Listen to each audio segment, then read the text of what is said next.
are back from the Goddess Retreat and so excited to share some of our insights after hosting 5 retreats. It really boils down to 3 reasons why coming to a retreat is all the rage. So if you've been thinking about this transformational experience or getting away to up level and learn, then this episode is for you. Hey, we're Britt and Chris Carmichael, and you're listening to the Elevated Life Podcast. Throughout the 13 years we've been together, we've never ceased in our endless quest to better ourselves. We've studied top experts, philosophers, and gurus. After years of personal self-experimentation, we've found the tools for shifting your beliefs, moving through fears, and developing a positive mindset. If you're ready for a breakthrough, then you're in the right place, because we're here to empower you to take control of your life with simple mindset shifts that create radical transformation. We'll be diving into topics like personal growth, health, philosophy, spirituality, relationships, success, and mindfulness. So create some space for yourself and get comfy. It's time to become the badass you were born to be. Well, we are back after hosting our Goddess Retreat in Colorado. We've taken some time, some downtime to rest, to renew, to recharge, to refuel, all the things. And we are back with more insight. And I'm just so pumped to be here because I'm really excited to share about all the transformation that happened. What was interesting about this particular retreat is that the women opened up night 1, walls down, just totally vulnerable. The connection and the rapid transformation was out of this world at this particular experience. So what would you say is the reason why the walls came down so quickly? What was that? Well, I think a big part of it is that we're starting to notice patterns. Once you've done something once, the first time we had a retreat, the curriculum style was a little different. The setup was different. How the food came was different. There were so many decisions that we were making. I think it's such a good metaphor for what it's like when you first start something. Not that it wasn't amazing, but we didn't have all the kinks ironed out yet because we didn't know what the kinks would be. We're just going into our first retreat. And now that we've done it several times, we know what day people are going to be tired. We know that you're going to need to have snacks in between meals. Just certain things that you start to figure out. And I think that one of the reasons why people opened up so quickly is because our setup has become more perfected, and that the way people sit around in circles, the way people are inviting, how often people hug each other, just being in that space and being able to maneuver it. You have been doing this for such a good time now. I think that one of the big reasons why is because you're really good at leading these. And I think that people come there wanting the transformation. They're wanting to have they're wanting to meet people like them. Ready for change. They're ready. They're on that jumping pad where they're like, I'm so ready. I'm so ready. And I think it's just please offer me the space. We've been down for a couple of years as a society. And I think getting back into a space where you're sitting face to face with somebody and being close to somebody is something that everybody realizes that they needed more of. I'm not even a hugger. And I've started to say, I need to get more hugs. What's the scoop in here? And it's because I realize how much more that can do. I think people start to transform so often when they're in a space with other people who love and care about them. And once people realize that they were around those, they start to say, oh, I don't have to have these walls up that I have up all the time. I don't have to be I don't have to shy back from saying how I feel. This is a space where I can just actually say what I feel. I just come out and say it. Whew. And you can see people, there almost every retreat now, there's a moment where someone says, I've never said that before, or I've never said that out loud, or I've never admitted that. And it's happened more than once now. And that's why I'm talking about these patterns are coming out. So we figured out how to create a space where people can start to say those things and not feel like they're going to be judged. I was feeling like you nailed it, because it's also a space where you aren't around the same people that you're used to being around.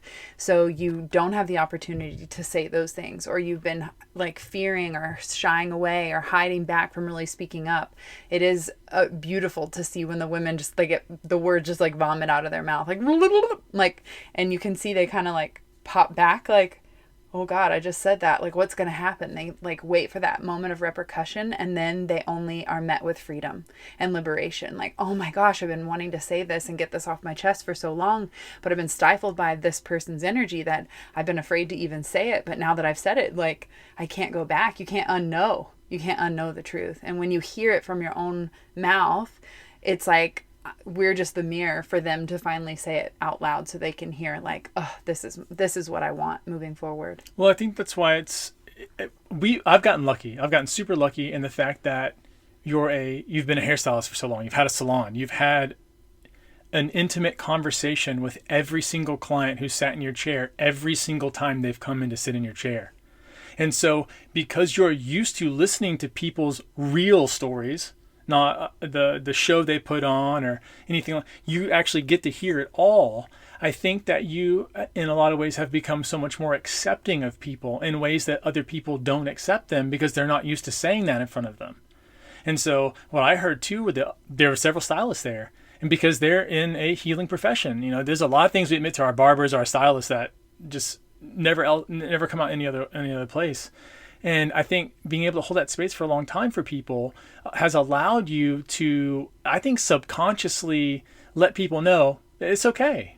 Like, it's okay. There are things that you've done. There's things that have happened to you, and it's okay. And when you can get that into a person's mind where they feel, I can be all right here in front of these people, it's liberating. It's like for the first time, I can let it go. I let it go. It's gone. And it doesn't always, a lot of times we talk about how transformation happens. You have to forgive the other person. You have to do certain things. And we do all those kind of exercises. I mean, that's handled. But a lot of times it's just the admitting of something or just actually being able to verbalize it for the first time that gets you out of that stuck space. And that's where none of us ever want to be, in that stuck space where we're holding on to things for too long. Because that's what I heard people say. I've been holding on to that for so long. And now that I've said it, that I've claimed it, that I've let it come out, no, I'm fine. It's fine. It's not a big deal anymore. I don't think about it and hurt the same way that I used to. I don't think about it and harbor the feelings that I used to. Now it's okay. Isn't it ironic that this month in the Elevated Life Club, the topic is all about release, and it would be shortly after we come home from a week of intense release and healing and purging of old belief systems, old habits, old masks and labels that they were wearing. It's been a intense week of release. I even had like energy purges at the retreat. I mean, there was so much healing happening through the different workshops of inner child healing, heart chakra forgiveness, purging out the anger in a healthy way. I mean, I thought I like protected my energy well and crystalled and oiled up and all the things, but that was an intense feeling where it just, at the end of the night, I'm like, I gotta go, guys. Like, it's all about to come out. And I've experienced that one other time. So you're mentioning two really important things. And the first thing is that if you're in any kind of service-based industry, if you're anywhere where you help other people do something, then the important thing, for one, is for you to accept them where they're at. It's huge. If you're going to be in that business, you need to accept them where they're at, but you also need to have a vision for where they want to move along in the future. The second thing is you have to protect your energy. There is not enough that you can do to do that. BRIT is a pro at this, at this stage, and it still can be too much. And so it's very important for you not to ever overgive. You need to always kind of pull back. My rule always, this is with so many things in life, and it is that I always run at 80%. So I'm going to give you 80% and I'm going to save 20 for me. And that's with my attention, that's with my breath, that's with everything is designed for me. I've realized that I can sprint for a very short amount of time. I can run at 100% quick, but I'm done. I'm over. My whole body gives out. It's over. But if I go at 80%, I can go for a really, really, really long time. And so I can give you a lot. So make sure that if you're set up anywhere where you give, if you're a parent, if you're an employee, if you're an employer, if you're doing anything where you're in some sort of giving role to other people, you have to always be able to manage your own energy. That's the first part that you need to learn. It's not what can you do for them. It's how do I set myself up okay here. That way when I help them, I'm not giving, I'm not just burnt out. I've replenish my cup enough times. And I mean, everything was geared around that here. I think that's another thing. Energy management is one of the most important things that you can start doing in your life, because once it's out, you're done. It's called burnout. That leads us to the first tip, and that is the reason why you join a retreat and why it is so important and vital to your well-being, your growth, your expansion, is because it up-levels your skills and it helps you to transform at a rapid rate. When you're in a room, not only with an educator who's providing you multiple tools and avenues for healing and transformation, but you're also in a room with 15 other souls who have ideas, insight, wisdom, perspective.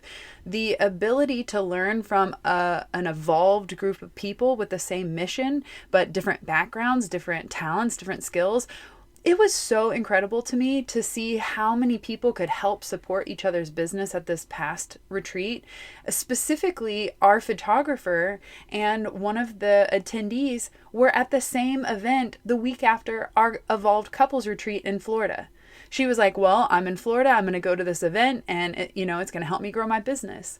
And come to find out, one of the ladies that joined our goddess retreat in Colorado last week was at the same Florida event. And so it's like, you just never know who you're going to run into and who you're going to meet or what you're going to learn from people that attend. So to me, it's not just what's the curriculum you're going to learn that's going to help you have better skills to manage your energy, to protect your energy, to clear the energy, to express anger in a healthy way, to tell your inner child the things that they needed to hear.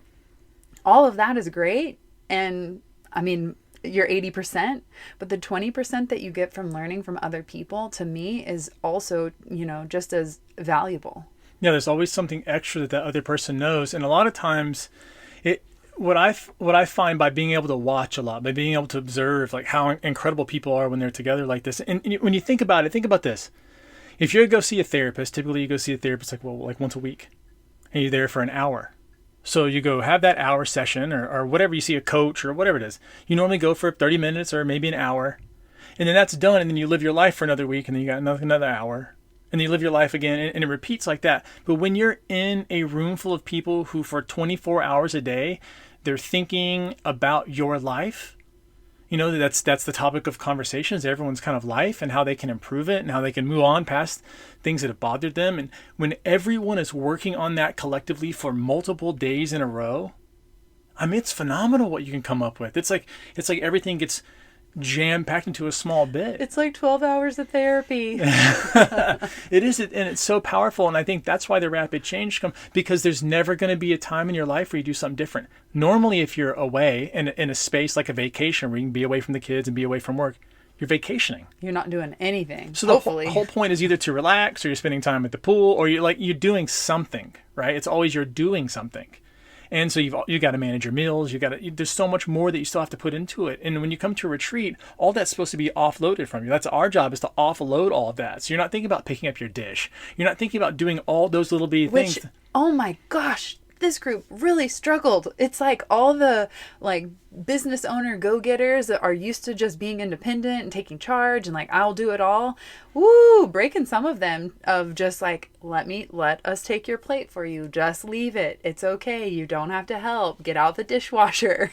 So it's the minor things like that you wouldn't think would be such a big deal. It's those small details that really allow everything to come to life, because you don't realize how ingrained your habits are. You're so used to doing them that you don't see them anymore. And so being around so many people kind of it's able to expose your habits out and say, oh man, I have been doing that in my life. Wow, I was a blinder. I didn't even know that's the case. And so when you can identify those and then have other people help you work through them, transformation's so much easier. And that leads us to our second tip so perfectly, is to confront and heal your triggers.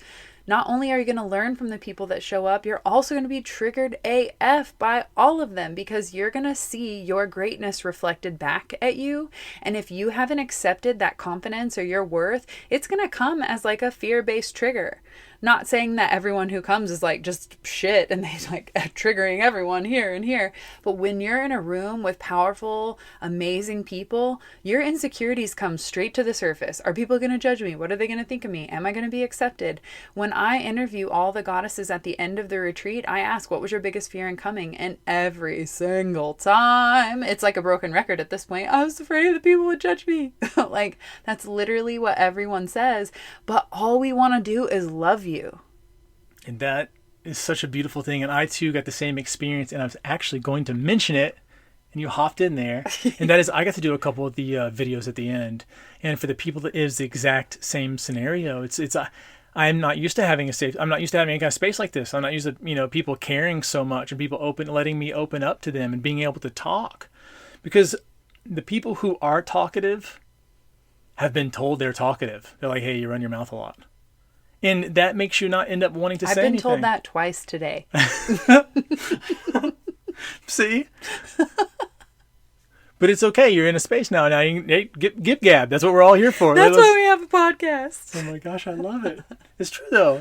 You can talk there, and there are some people that can talk, and they ought to be able to have a space where they can do that openly and freely and make that happen. I think too, when you start to confront your triggers, when you start to see them, you can start to immediately transform them too.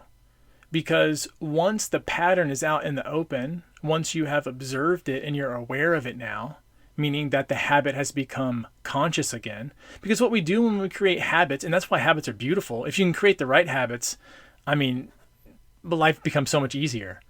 But either way, good or bad, habits are going to end up becoming unconscious. We forget about them. When I tie my shoes, I don't ever think about it anymore. I know that I've tied my shoes like every day for a while, right? But I don't remember doing it. You don't say loop, sloop, and pull every time? I was never taught that. It's a brand new thing. What does that mean? What? Listen, there's so much more to learn. Really? There's so much in life to learn. Chris Carmichael, the guru from the videos, who doesn't know loop, swoop, and pull. I didn't know that was a thing. Haven't you seen Big Daddy? I guess. Oh, yeah. Chris. It's been a while. I wasn't thinking about shoelaces then either. But it's true. It's because you have those, what are they called? Mandals? I just learned that word recently. Mandals. Listen, foot care is important. All right, I'm going to give you another tip. This is totally unrelated to everything. Whatever you're doing, go be barefoot every now and again and find a shoe that you can wear that has the most minimal heel or sole or any of that stuff. Walk around with your natural feet for a while. Try that out. If Zero Shoes was sponsoring us, that would have definitely been the plug to be like, and check out Zero Shoes, because that's the only pair of shoes you wear. I love it. I didn't realize that. This is, again, self-care. This is more, again, energy management. This is something that I did every day of the retreat. Was I got the little lacrosse ball out and I rolled out my feet. You have to be taking care of your body. Like it is deteriorating. You gotta keep up this machine. And so being able to do those things, and that always back to energy management again. I want to feel good when I show up. I don't want to think my feet are hurting. I don't want to think my lower back's kinked up. I want to be like, man, I feel great. Now I can really give. I can really do what I'm here to be doing. It was so beautiful to see through either the yoga practices or the meditations that we do, or even some of the Kundalini yoga where we did like the heart hammer activation. It was so incredible to see different tools helping people transform at different areas of their life at different rates.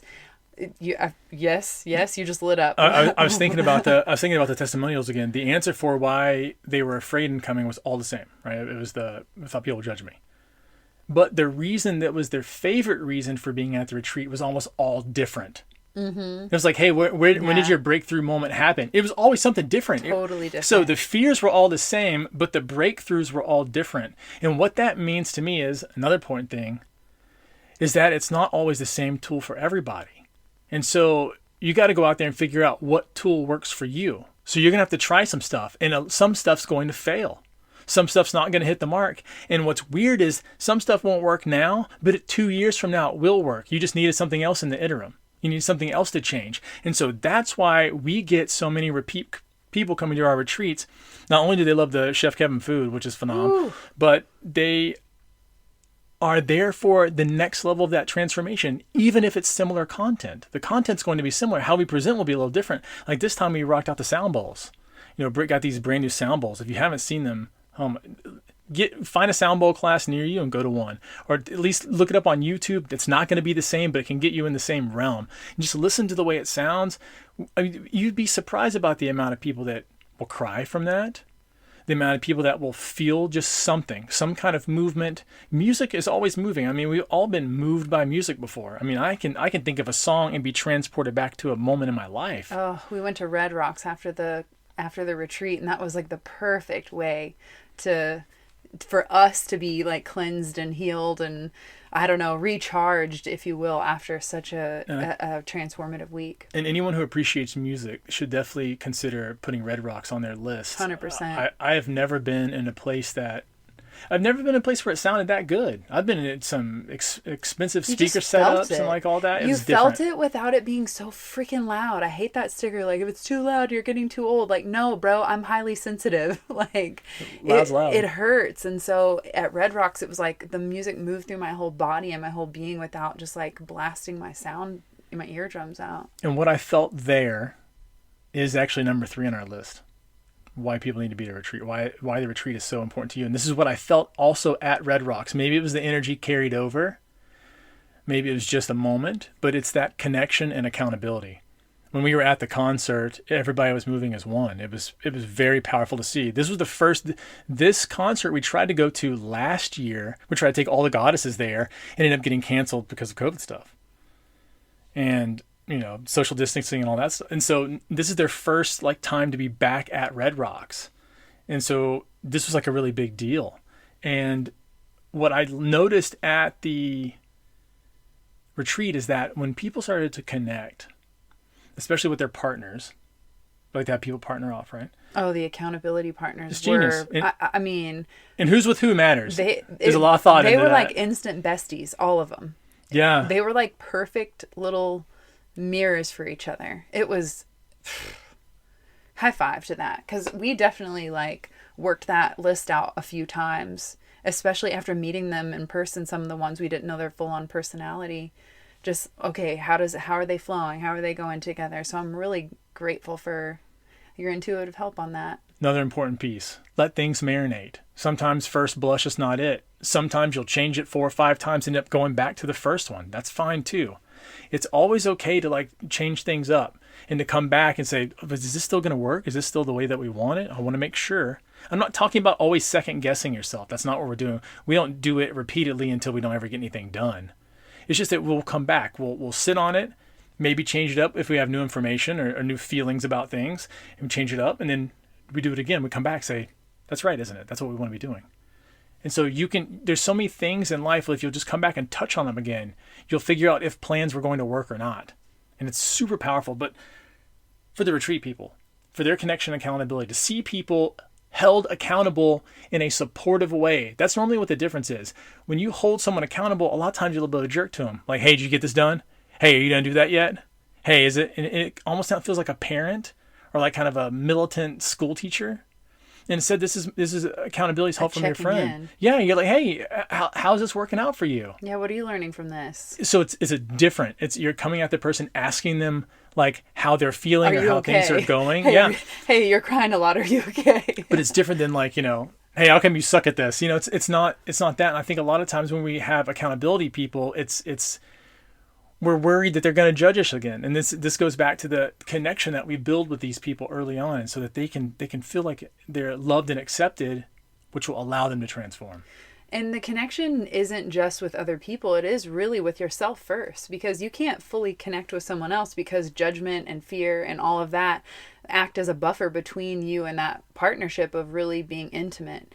And so when you make that connection with yourself, when you start to accept yourself and forgive yourself, because it was fascinating to see in the heart chakra forgiveness meditation, how many people chose to forgive themselves as the main character. It wasn't like my mom or my dad or, that like #MeToo victim. Like, it really was myself. Like, so many people were claiming that responsibility of the connection with myself has been broken and I need to fix that. You found out that a lot of people beat themselves up a lot more than they need to. Mm-hmm. It's just, it's not necessary. And it's easy to do, especially if you're a perfectionist, especially if you've used your accolades or your attributes for praise from people.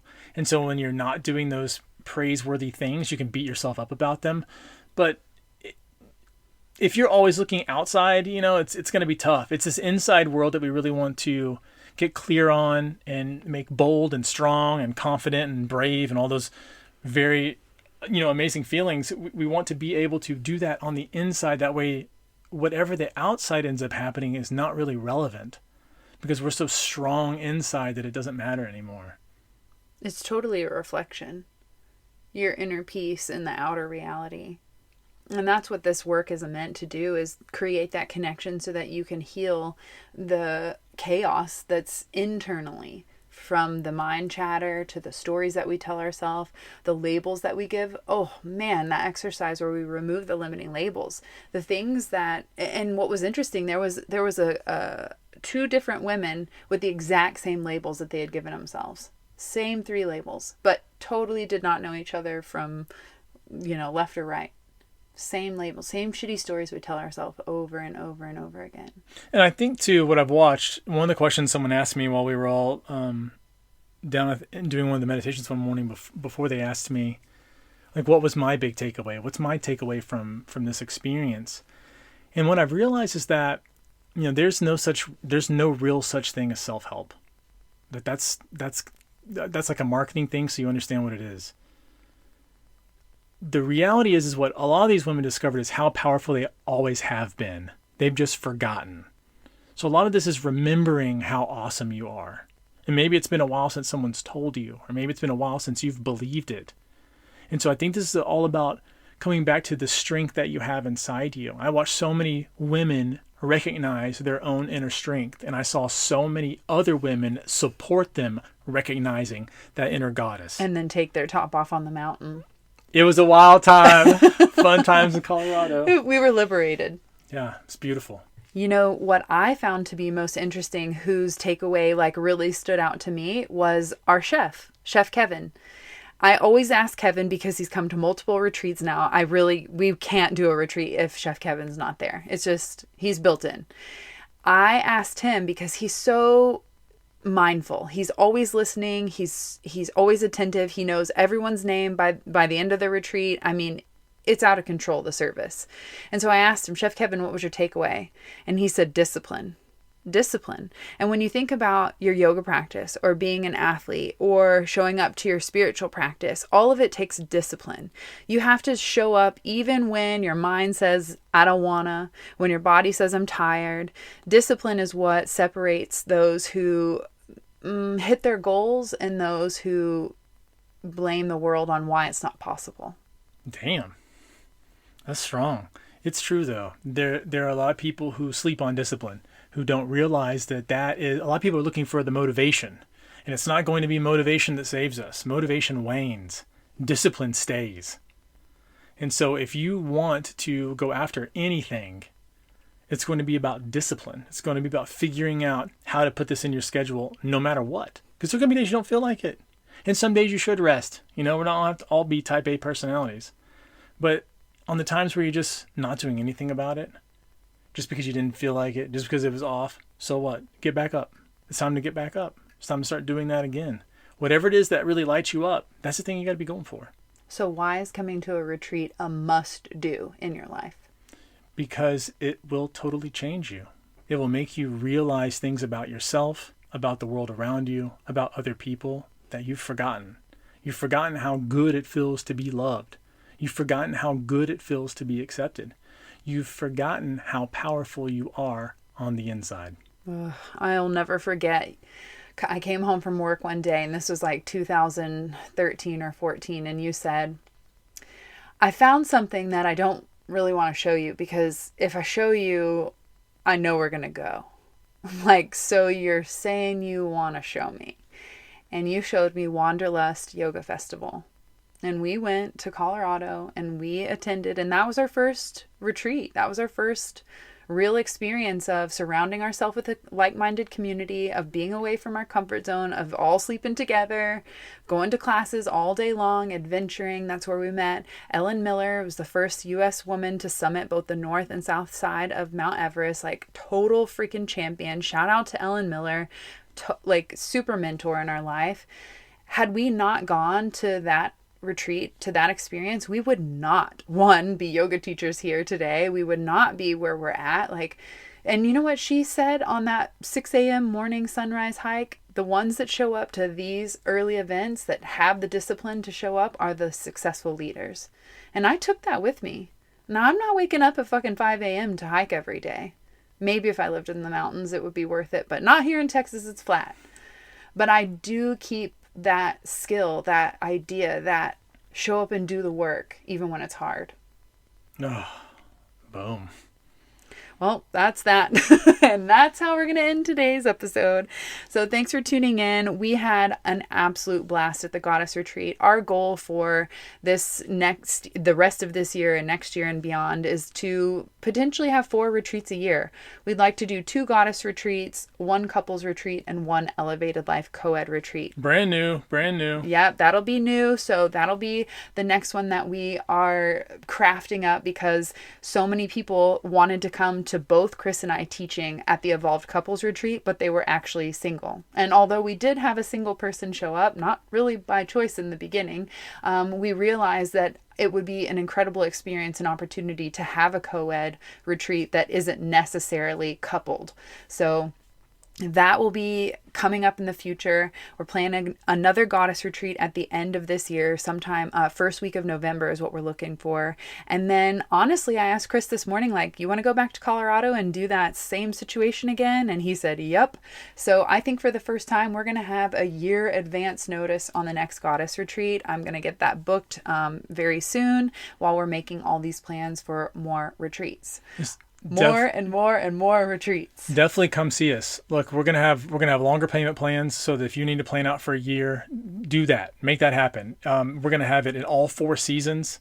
You know, that the way they're not grouped together. Maybe you can't get off in the summer, or maybe you can't get off in the winter, or whatever it is for your lifestyle. We're going to have one each season. We're going to have them in different parts of the country. So this should be easily accessible for anybody. Like, this is, if you want to come to a retreat, if you want to be live with us, if you want to experience what it's like to be totally pampered, and we make this is a place of luxury, because when you have a luxury place, you think differently. When you're in a place where you're just totally inspired by everything, by the food, by how tall the ceilings are, by the view, everything. When you're in that huge soaking tub, when you're in that glass shower, it's a different feeling that you have about life. And because the milk baths, it literally takes all of those sort of obstacles that we place in our way. I know that people have money blocks. I know that like people have difficulty thinking about themselves with success. We know that. We know that from doing this kind of work. So if you have that kind of difficulty, you need to be in a place where it's very wealthy, where something is very luxurious, and so that you can stop thinking small-minded. This will allow you to sort of break free from that. And I don't mean that everyone should chase money. I'm just meaning that if you have money blocks, if that's something that's difficult, you have trouble doing that at all, you got to be around this kind of thing. That way you can get the feel of it, and especially for multiple days. It isn't just you can go to a nice restaurant. That's not enough. You have to be immersed in it almost to where you forgot what your previous lifestyle was. Like, I feel like Chef Kevin should cook for us every meal. Oh my like, gosh, what are we doing with our life? So it's just to get you expansive. It's just to start getting your mind to expand. I will never forget one of the goddesses who booked a private king suite, walked in, and I walked in with her, which I don't normally do. It was just kind of magical how it unfolded. And to get to witness her face, like walking into a room that is the size of an apartment with a view of mountains covered in snow, like the bathroom, the tub, the walk-in chair. I mean, just everything. She just like, oh my gosh. She said, she looked at me with tears in her eyes. She said, I've never invested in myself like this before. I almost didn't come. Oh. I almost didn't come. If she didn't come, like, oh, so sad. It wouldn't have been the same. It wouldn't have been the same. And that's the thing. Like, you are going to be a part of a sisterhood that takes all of us to make the magic happen. It takes all the different unique perspectives and talents and skills and emotions and thought process. We had someone who's very sciencey there. So it was like we could really have a full rounded holistic vibe of a community to go, well, have you thought about it this way? Or, hey, have you ever considered this? I mean, some of the goddesses even came up to me and said, hey, have you considered ever doing this? Or blah, like giving me advice. And like, yes, like these retreats were born out of people asking for it. So it's really incredible when you surround yourself with people who just ask simple questions. It can spark the biggest aha moment for you that unlocks that next life purpose or chapter for you. Yeah, it's always a lot of times where we're saying we're looking for our next step. You know, I always hear that from people, well, I don't know what my next step is. And sometimes you haven't gotten away from your life for a few days, being around different people who think a little differently than you do, so that you can find that next step. So that light bulb goes off and you go, oh my gosh, I cannot believe I did not do this earlier. What was I even thinking? I had this idea 2 years ago. It'll be that feeling that happens where you go, oh, it's the clarity. It's the clarity that happens that's so big. Okay, so Chris has no idea I'm about to do this, but I'm going to ask you the same questions that we ask all the goddesses in their video testimonial. Fun? You want to play? Let's do it. Okay. Why did you join this retreat? Because you're Chris Carmichael. You're a 7 or you're a 9 or above. Let's face it. Like, you don't do things you don't want to do. You will tell me no in 2 freaking seconds. No, in 0.2 seconds. You don't hesitate to say no when you don't want to do something. So the fact that you keep showing up and you keep carrying all the bags up and down to the 3 flights of stairs and you keep holding space and you keep doing all the things for the women, like, why'd you come? Why do you come? I have this insatiable thirst for watching people transform. It is one of the most exciting things for me as a human being to see someone who thought a certain way that didn't work for them, and to see them think a new way that totally empowers them makes me so excited from the inside out. It is such a thrill and a feeling to get. It's so fun to see people light up. I love seeing people light up. And so I come to the retreats to see that. It makes me think women really deserve this. That's the feeling that I get. I think about people like my mom. Oh, you did mention that. I really wish my mom would come.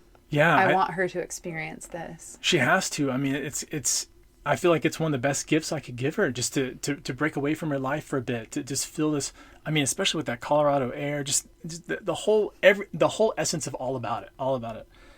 It was incredible. And I come there to watch. I know what transformation's happening. I know that transformation's tough. I know that the first couple of days, it's just tough. I mean, it's hard. It's difficult to accept things. It's difficult to admit things. Those are difficult moments. But seeing people come out on the other side of that struggle and just feel amazing, the hugs that people give on the last day, the smiles that they give, the exchanging of the numbers, the seeing people light up again, seeing people have that joy in their life excites me.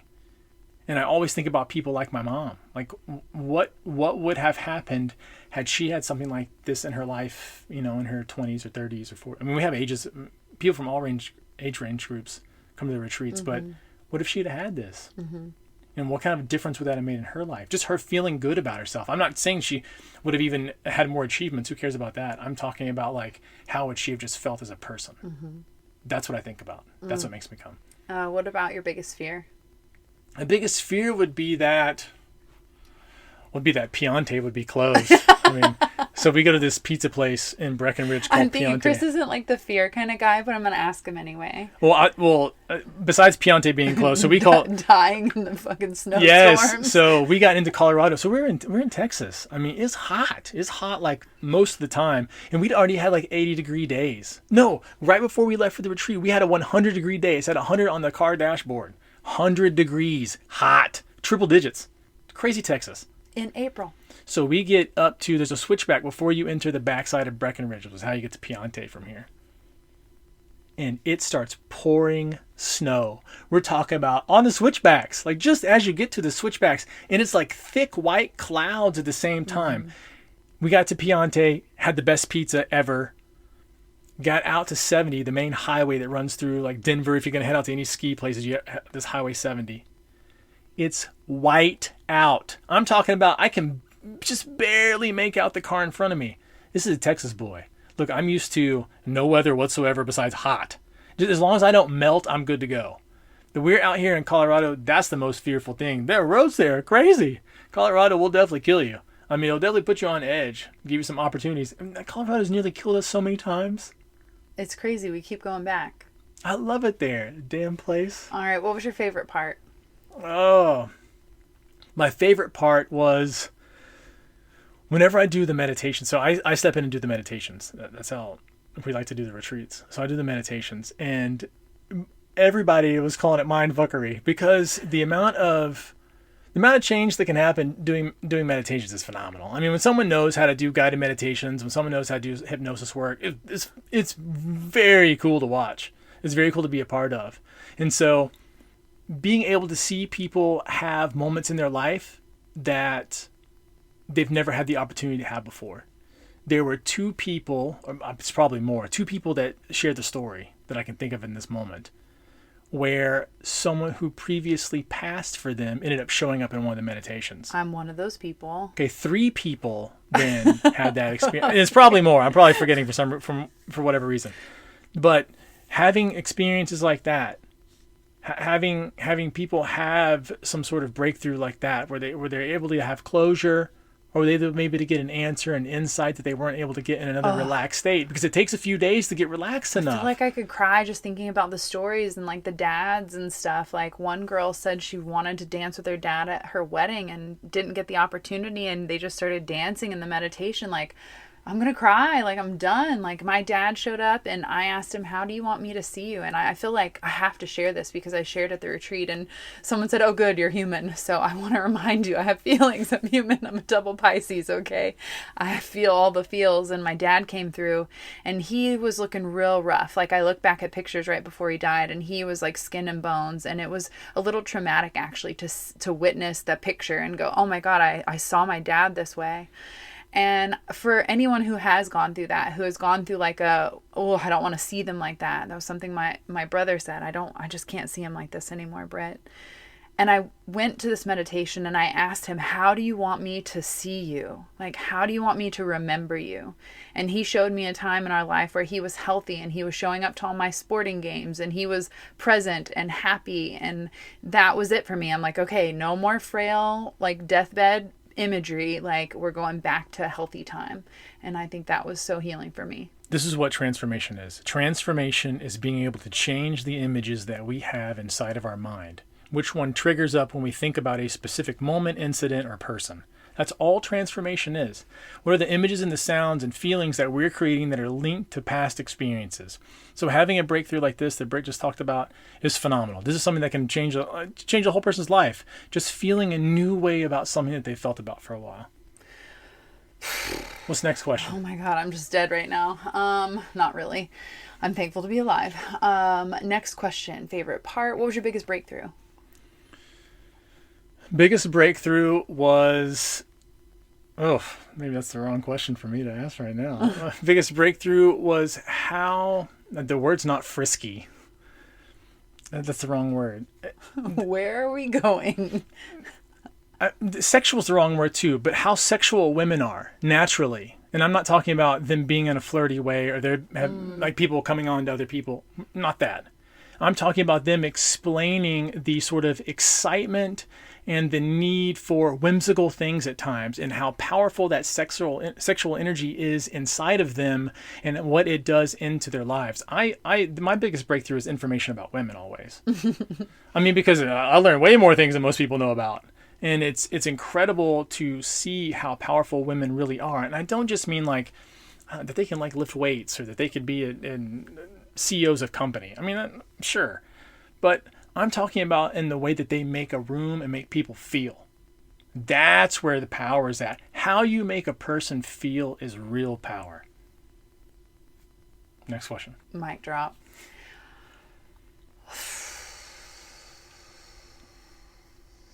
Oh, I'm like, what is the next question? What would you tell a friend on the fence? Come. Get here immediately. Like, what are you doing? Not just with the vibrators that are in your bag. The goodie bags. The goodie bags are legit. Come for the goodie bags. Oh my gosh. Come with the goodie bags. No, but it's going to exceed your expectations in every single way. I mean, we don't ever try and put out any kind of product that's subpar in the least bit. And I think the biggest challenge is going to be twofold. Number one is getting a spot, period. Because I think that a lot of people are going to start coming. We're starting to see a lot more people repeat people, which they find out about first. We can't help it. They're VIPs. But the other part is, if you're a person who likes privacy, having a king suite is legit. Queen suite too. Any kind of suite where you have your own bathroom, where you have your own thingamabob, that's for you. And those go quick because they're high in demand. I think that's something you should know about getting to a retreat is if you want like the VIP package, do it. They're always worth it for retreats and stuff. That was my next question. Like, is there anything else people should know? The extra coin you spend on that is always worth it. For all the retreats we've been to, if I could up my experience, and that might mean sitting on the front row at an event, that might mean doing those little things like that. They cost a little bit in the beginning, but they pay for themselves almost immediately in the experience. Mm-hmm. I mean, immediately. And it's not always enough to where you're like, oh my gosh, are you kidding? Sometimes it's like that.